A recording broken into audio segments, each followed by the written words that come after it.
c'est l'histoire d'un chapeau. Le titre, c'est Le chapeau, et c'est toujours la même histoire de Marcus Malte et de Rémi Saillard.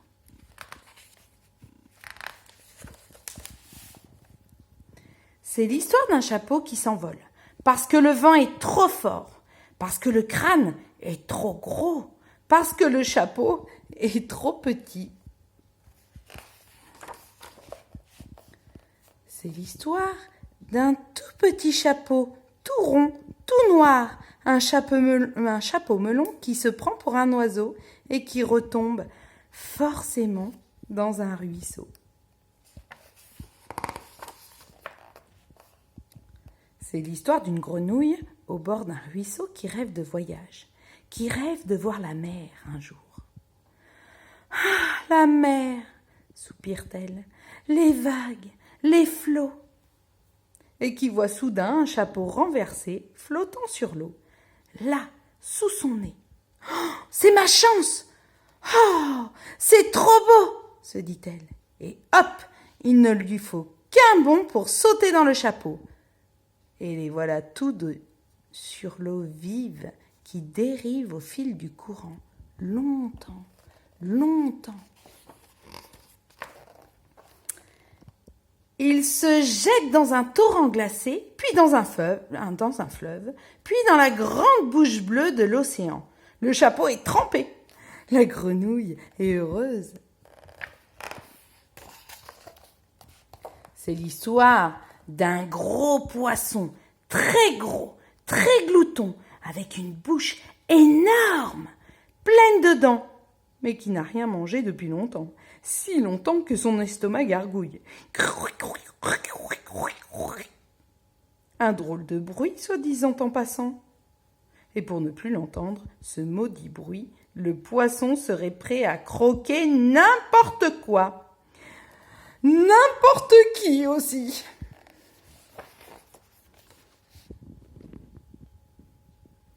Mais c'est l'histoire aussi d'un monsieur assis tout seul sur un rocher au bord de l'océan, qui pêche à la ligne, qui attend un poisson ou une fiancée, qui sait.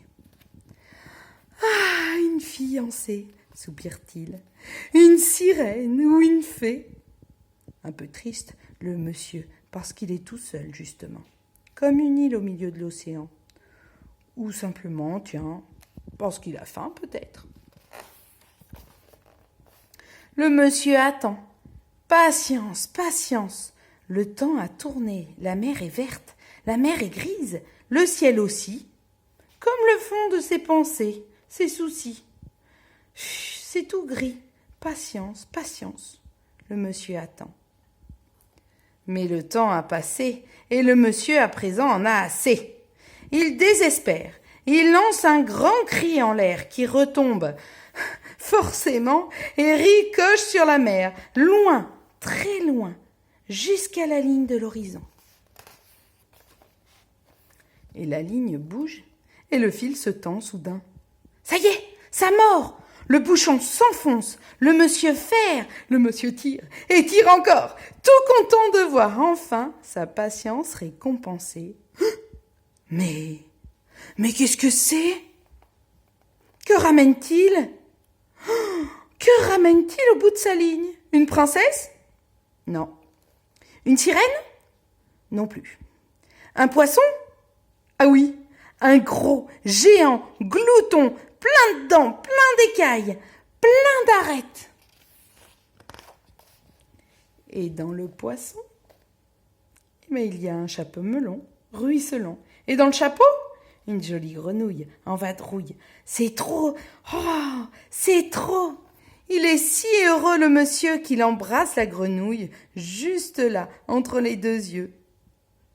Et si c'était une princesse, se dit-il, charmante et bonne cuisinière par-dessus le marché, ou bien une fée, avec une baguette de pain et un petit litre d'un bon petit vin, pourquoi pas?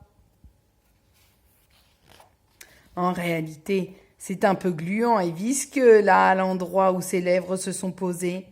Et la grenouille, tout à coup, se transforme en rien du tout.